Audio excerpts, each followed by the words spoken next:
10ವರೆಗೆ ಇದ್ದೇನೆ ನಾನು ಬಸ್ ಸ್ಟ್ಯಾಂಡಲ್ಲಿ. ಆವತ್ತು ಕೂಡ ಗುಡ್ಸ್ಕೊಂಡು ಕ್ಲೀನ್ ಮಾಡಿಕೊಂಡು ಇದ್ದರು.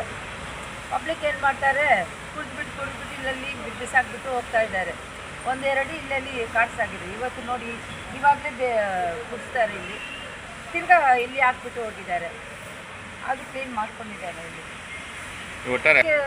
ದಯವಿಟ್ಟು ಇಲ್ಲಿ ಅವರು ಮನುಷ್ಯರು ದಯವಿಟ್ಟು ಡಸ್ಟ್ಬಿನ್ಸ್ ಇಲ್ಲಿ ಹಾಕ್ತೀನಿ ನಾನು, ಅದರಲ್ಲಿ ಹಾಕಬೇಕು. ಕಸಲ್ಲ ಕೆಳಗಡೆ ಬಿಸಾಕಬಾರ್ದು. ದಯವಿಟ್ಟು ಅವರು ಕೂಡ ನಮ್ಮ ಥರನೇ ಒಂದು ಮನುಷ್ಯರು, ಅವ್ರ ಕೆಲಸ ಅವ್ರು ಮಾಡ್ಕೊಂಡಿದ್ದಾರೆ. ನಾವು ನಮ್ಮ ಊರು ಚೆನ್ನಾಗಿರ್ಬೇಕಂದ್ರೆ ನಾವು ಕೂಡ ಸ್ವಲ್ಪ ಇದು ಇರಬೇಕು. ನಮ್ಮೂರು ನಮ್ಮ ಜಾಗ ಇದು ನಮ್ಮ ಮನಸ್ಸಿನಲ್ಲಿ ಇಟ್ಕೊಂಡು ಡಸ್ಟ್ಬಿನ್ಸ್ ಇಲ್ಲಲ್ಲಿ ಇದೆ, ಅದರಲ್ಲಿ ಹಾಕ್ಬೇಕಂತ ದಯವಿಟ್ಟು ಕೇಳ್ತಾ ಇದ್ದೀನಿ. ಇವತ್ತು ತಿಂಗಳು ಮಂತ್ಲಿ ಒನ್ಸ್ ಕ್ಲೀನ್ ಮಾಡ್ತಾ ಇದ್ದೇವೆ. ತಿಂಗಳು ಮಂತ್ ಎಂಡಿನಲ್ಲಿ ನಾವು ಕ್ಲೀನ್ ಮಾಡ್ತಾ ಇದ್ದೇವೆ. ಎವ್ರಿ ಮಂತ್ಲಿ ಒನ್ಸ್ ಆಗಿದೆ. ಡ್ರೈನೇಜು ಮತ್ತು UGD ಪ್ರಾಬ್ಲಮ್ ಎಲ್ಲ ಸಾಲ್ವ್ ಆಗಿದೆ. ಇವತ್ತು ಏನು ಹಚ್ಚಿದ್ರಲ್ಲ ಏನೂ ಇಲ್ಲ. ಒಂದು ಲಾಸ್ಟ್ ವೀಕ್ ಒಂದು UGD ಪ್ರಾಬ್ಲಮ್ ಇತ್ತು. ನಾವೊಂದು ಅಲ್ಲೇ ನಿಲ್ಸ್ಕೊಂಡು ಅದು ಕ್ಲೀನ್ ಮಾಡಿಬಿಟ್ಟು ಅವ್ರಿಗೆ ಇದ್ದಾರೆ. ಅವರು ವಾರ್ಡ್ ಹೋಗಿ ಕಸ ವಿಂಗಡಣೆ ಬಗ್ಗೆ ಪಬ್ಲಿಕ್ಕಿಗೆ ಅವೇರ್ನೆಸ್ ಕೊಡ್ತಾರೆ. ಅದೇ ರೀತಿ 10 ಗಂಟೆ ಮೇಲೆ ಅವರು ವಾರ್ಡಲ್ಲಿ ಕೆಲಸ ಮುಗಿದ ತಕ್ಷಣ ಅಂಗಡಿ ಮಳಿಗೆಗಳಿಗೆ ಹೋಗಿ ಕಸ ವಿಂಗಡಣೆ ಹೆಂಗೆ ಮಾಡಬೇಕು, ಯಾವ ರೀತಿ ಕಸನ ವಿಲೇವಾರಿ ಮಾಡಬೇಕು ಅನ್ನೋದರ ಬಗ್ಗೆ ಅವರು ಅರಿವು ಮೂಡಿಸಿ ಪ್ಲಾಸ್ಟಿಕ್ ಸಪ್ರೇಟು, ಹಸಿ ಕಸ ಸಪ್ರೇಟಾಗಿ ಕೊಡಿ, ಗಾಡಿಗೆ ಕೊಡಿ ಅಂತ ಒಂದು ಅವೇರ್ನೆಸ್ ಮಾಡ್ತಾ ಇದ್ದಾರೆ. ಪ್ರತಿ ಅಂಗಡಿಗಳಿಗೂ ವಿಸಿಟ್ ಮಾಡಿ ಮಳಿಗೆಗಳಿಗೆ ಹೇಳ್ತಾರೆ. ಆಯಿತಾ, ಬಸ್ ಸ್ಟ್ಯಾಂಡ್ನಲ್ಲಿ ಡಸ್ಟ್ಬಿನ್ಸ್ ಎಲ್ಲಿದೆ? ಡಸ್ಟ್ಬಿನ್ ಇತ್ತು ಮೇಡಮ್, 5-6 ಡಸ್ಟ್ಬಿನ್ ಇಟ್ಟಿದ್ದೀವಿ. ಒಂದು ಯಾಕೆ ತಗೊಂಡು ಹೋದ್ರು? ಪಬ್ಲಿಕ್ ನಾವಿಷ್ಟು ಚೈನ್ ಹಾಕಿ ಕಟ್ಟಿರ್ತೀವಿ ಸರ್, ಚೈನ್ ಕಟ್ ಮಾಡಿ ತಗೊಂಡು ಇಲ್ಲಮ್ಮ. ಯಾರಾದರೂ ಒಂದು ಅಂಗಡಿನಲ್ಲಿ ದೊಡ್ಡ ಡಸ್ಟ್ಬಿನ್ಸ್ ಇದೆಯಲ್ವಾ, ಅವ್ರ ಹತ್ರ ಕೊಟ್ಬಿಟ್ಟು ಅದು ನೀವೇ ಈ ಸರ್ಕೊಂಡು ಕೋಲ್ಗೂ ಡಸ್ಟ್ಬಿನ್ ಇಟ್ಟಿದ್ವಿ ನಾವು ಎಲ್ಲ ಕಡೆ. ಸುಮಾರು 3 ಸ್ಟೇಟ್ ಬರ್ತಾರೆ. ಸುಮಾರು 10,000 1 ಲಕ್ಷ ಜನ ಓಡಾಡ್ತಾರೆ. KGF ಹೊರಷ್ಟು ಬಸ್ ಸ್ಟ್ಯಾಂಡ್ ಎಲ್ಲಿ ಸ್ಟೇಟಲ್ಲಿ ಎಲ್ಲಿ ಇಲ್ಲ ಅಂತ ರೆಕಾರ್ಡಿಂಗ್ ಇದೆ. ಅದು ಹೆಂಗೆ ತೆಗಿತಾರೆ ನಿಮ್ಮ ಇಷ್ಟ. ಡೈಲಿ ಪೇಪರ್ ಹಾಕ್ತಾಯಿದ್ವಿ. ಈಗ ವಾಟ್ಸಪ್ಪು ನಾನು ಎಷ್ಟು ಸಲ ಮಾಡಿದ್ದೀನಿ. ನಾವಲ್ಲಿ ಡ್ಯೂಟಿ ಮಾಡ್ತೀವಲ್ಲ, ಕೂತು ಪಾನ್ತಾರಾಗು ಉಗಿಬಿಟ್ಟು ಅಲ್ಲೇ ಉಗಿತ್ತು. ಅದು ಕಂಟ್ರೋಲ್ ಮಾಡೋರಿಲ್ಲ. ನೀವು ಬೇರೆ ಕಡೆ ನೀವು ಕೇಳಬೇಕು. 10 ಜನಕ್ಕೆ ಹಾಕ್ತೀವಿ ಡಸ್ಟ್ಬಿನ್ನಲ್ಲೇ. ಯಾರು ಹಾಕಲ್ವಾ? 10 ಜನಕ್ಕೆ ಫೈನ್ ಹಾಕಿದ್ರೆ ಅಲ್ಲ. ಇಲ್ಲಿ ಬಸ್ ಸ್ಟ್ಯಾಂಡಲ್ಲಿ ಬೇರೆ ಕಡೆ ಯಾರು ನೋಡಲ್ಲ ಮೇಡಮ್. ಬಸ್ ಸ್ಟ್ಯಾಂಡ್ ಇದು ಮೇನ್ ಪ್ಲೇಸ್ ಇಲ್ಲ, ಬೇರೆ ಕಡೆ ನೋಡಲ್ಲ. ಬಸ್ ಸ್ಟ್ಯಾಂಡ್ ಕ್ಲೀನ್ ಆಗಿದ್ರೆ ಸಿಟಿ ಕ್ಲೀನ್ ಆಗಿದ್ದಂಗೆ. ಬಸ್ ಸ್ಟ್ಯಾಂಡ್ ಹೆಂಗಿದೆ ಅಂದರೆ ಔಟ್ಸೈಡ್ ಬಸ್ ಸ್ಟ್ಯಾಂಡ್ ಕಂಟ್ರೋಲ್ ಮಾಡೋಕ್ಕಾಗಿಲ್ಲ ನಮ್ಮ ಕೈಲಂದ್ರೆ ಔಟ್ಸೈಡ್ ಇನ್ನೂ ಬಸ್ ಸ್ಟ್ಯಾಂಡ್ ಕ್ಲೀನ್ ಆಗಿಟ್ಕೊಬೇಕು. ಅಷ್ಟೇ. 4 ಜನಕ್ಕೆ ಫೈನ್ ಹಾಕಿದ್ರೆ ಭಯ ಬರ್ತದೆ ಮೇಡಮ್. ಇವಾಗ ಪಬ್ಲಿಕ್ಗೆ ಅವರು ಗೌರ್ಮೆಂಟ್ ಸ್ಟಾಫ್ ಈ ಥರ ನಿಮಗೆ ರಿಕ್ವೆಸ್ಟ್ ಇಟ್ಟಿದ್ದಾರೆ, ಬಸ್ ಸ್ಟ್ಯಾಂಡಲ್ಲಿ ಈ ಥರ ಆಗ್ತಾಯಿದೆ. ಅದ್ರ ಬಗ್ಗೆ ನೀವೇನು ಕ್ರಮ ತಗೋತೀರಾ ಸರ್?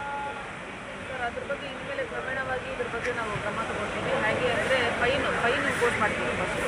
ಯಾಕಂದರೆ ಎಲ್ಲ ಪಬ್ಲಿಕ್ ಯಾರು ಬಂದು ಹೊರಗಡೆಯಿಂದ ಬಂದು ಇಲ್ಲಿ ಟೂರಿಸ್ಟ್ ಪಾಪ್ಯುಲೇಷನ್ ಜಾಸ್ತಿ ಇರೋದ್ರಿಂದ ಅವ್ರು ಬರ್ತಾ ಹೋಗೋರಿಗೆ ನಾವು ಅವ್ರನ್ನ ಗಮನಿಸಿ ನಮ್ಮ ಮೇಸ್ತ್ರಿಗಳನ್ನು ಟ್ರೀಟ್ ಮಾಡಿ ಅವರಿಗೆ ಫೈನ್ ಹಾಕ್ತೀವಿ. ಅದ್ರ ಮುಖಾಂತರ ನಾವು ಸ್ವಲ್ಪ ಕಡಿಮೆ ಮಾಡ್ಬೋದು. ಅಂಗಡಿ ಅವರು ಏನು ಹೇಳಿದ್ರು ಅವ್ರು ಕಸ ಇಲ್ಲೇ ಹಾಕ್ತಾರೆ ಮೇಡಮ್ ಬಸ್ ಸ್ಟ್ಯಾಂಡಲ್ಲಿ. ಅವ್ರಿಗೆ ಏನು ನೀವು ಇಲ್ಲ, ಅಂಗಡಿ ಅವ್ರಿಗೆಲ್ಲ ನಾವು ಹೇಳ್ತಾ ಇದ್ದೀವಿ, ನೀವು ಅಂಗಡಿನ ಹತ್ರ ಒಂದು ಡಸ್ಟ್ಬಿನ್ ಇಟ್ಕೊಂಡು ಅವರು ಏನಾದರೂ ಯೂಸ್ ಮಾಡಿದ್ಮೇಲೆ ಅಲ್ಲಿ ಡಸ್ಟ್ಬಿನ್ನಲ್ಲಿ ಹಾಕು ಅಂತ ನಾವು ಹೇಳ್ತಾ ಇದ್ದೀವಿ. ಶಾಪ್ ಅಲ್ಲಿ ಎಲ್ಲ ಅಂಗಡಿಗಾರಿಗೆ ಹೋಗಿದ್ದೀವಿ, ಅವ್ರ ಹತ್ರ ಹೇಳ್ಬಿಟ್ಟು. ಮತ್ತು ಹೋಟೆಲ್ಸ್ ಕೂಡ ಹೋಗಿ ಹೇಳಿದ್ದೀವಿ ನಾವು, ನಿಮ್ಮ ಮುಂದೆ ಒಂದು ಡಸ್ಟ್ಬಿನ್ ಇಟ್ಕೊಂಡು ಬರೋರೆಲ್ಲ ತಿನ್ಬಿಟ್ಟಾದ್ಮೇಲೆ ಅಲ್ಲಿ ಹಾಕೋ ಅಂತ ನಾವು ಹೇಳ್ತಾ ಇದ್ದೀವಿ. ಕ್ಲೀನಿಂಗ್ಗೆ 3 ಜನ ಇದ್ದಾರೆ. ಇಲ್ಲಿ ಗಾಡಿ ಸಂಚಾರಗಳು ಜಾಸ್ತಿ ಇರೋದ್ರಿಂದ ಪ್ರೈವೇಟ್ ಬಸ್ಗಳೆಲ್ಲ ಇಲ್ಲೇ ಬರ್ತಾರೆ. ಗಾಡಿ ಸಂಚಾರ ಜಾಸ್ತಿ ಇರೋದ್ರಿಂದ ಅವಾಗ ಕಂಟಿನ್ಯೂಸ್ಲಿ ಕ್ಲೀನಿಂಗ್ ಮಾಡೋಕ್ಕಾಗಲ್ಲ. ನಾವು ಬೆಳಗ್ಗೆ ಅರ್ಧ ಕ್ಲೀನ್ ಮಾಡ್ತೀವಿ, ಸಂಜೆ ಒಂದು ಕ್ಲೀನ್ ಮಾಡ್ತೀವಿ. ಅಂದರೆ ಇವಾಗ ಪ್ರೈವೇಟ್ ಬಸ್ಗಳು ಬಂದು ಇಲ್ಲಿ ಹಾಲ್ಟ್ ಮಾಡಬಾರ್ದು. ಇಲ್ಲ, ಹಾಲ್ಟಿಂಗ್ ಇಲ್ಲ. ನಾವು ನಮ್ದೇನಂದರೆ ಬಸ್ ತೊಗೊಂಡ್ಬಂದು ಇಲ್ಲಿ ನಿಲ್ಲಿಸ್ಬಿಟ್ಟು ಮತ್ತೆ ಒಳಗಡೆ ಎಂಟ್ರಿಗೆ ಮಾತ್ರ ನಾವು ಇದು ಮಾಡಿರ್ತೀವಿ. ಅದ್ರ ಪ್ರಕಾರ ಮತ್ತೆ ಇಲ್ಲೇ ನಿಲ್ಲಿಸ್ಬಿಟ್ರೆ ಇಲ್ಲೇ ನಿಲ್ಲಿಸಿ ಇಲ್ಲೇ ವಾಶ್ ಮಾಡೋದ್ರಿಂದ ನಮಗೂ ತೊಂದರೆ ಆಗ್ತದೆ. ಕ್ಲೀನಿಂಗು ಭಾಳ ಸಮಸ್ಯೆ ಬರ್ತಾ ಇದೆ. ಅದನ್ನು ಪ್ರೈವೇಟ್ ಬಸ್ ಎಷ್ಟು ಸತಿ ಹೇಳಿದ್ದೀನಿ ಮೇಡಮ್. ಅವ್ರಿಗೆ ಫೈನ್ ಇಂಪೋಸ್ ಮಾಡಿದ್ದೀವಿ ಮೇಡಮ್. ಅವರು ಅವ್ರಿಗೆ ಹೇಳಿ ಒಳಗಡೆ ಬಸ್ಸೆಲ್ಲ ನಿಲ್ಲಿಸ್ಕೊಂಡು ಅಂತ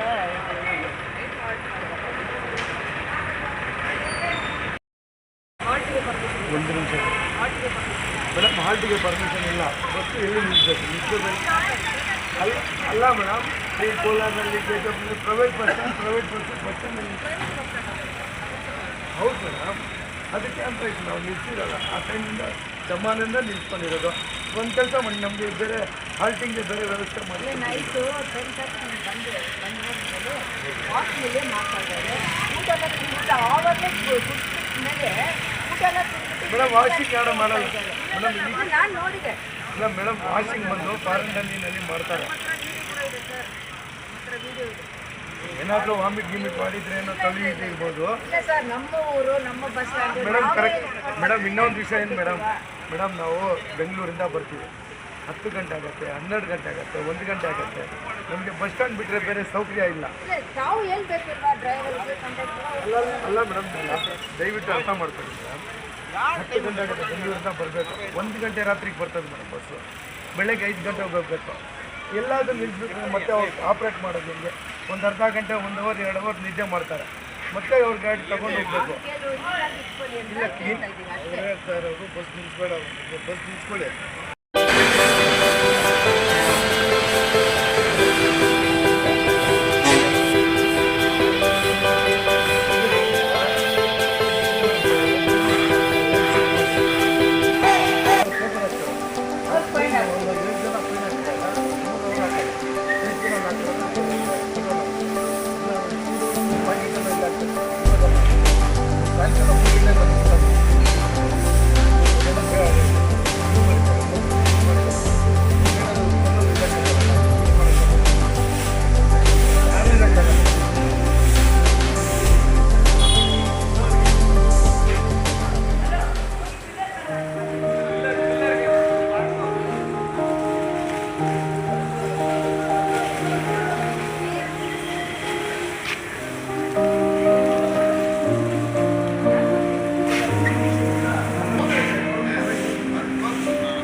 தரம் என்றும் நிரந்தரம், தரம் என்றும் நிரந்தரம், தரம் என்றும் நிரந்தரம். வாங்க.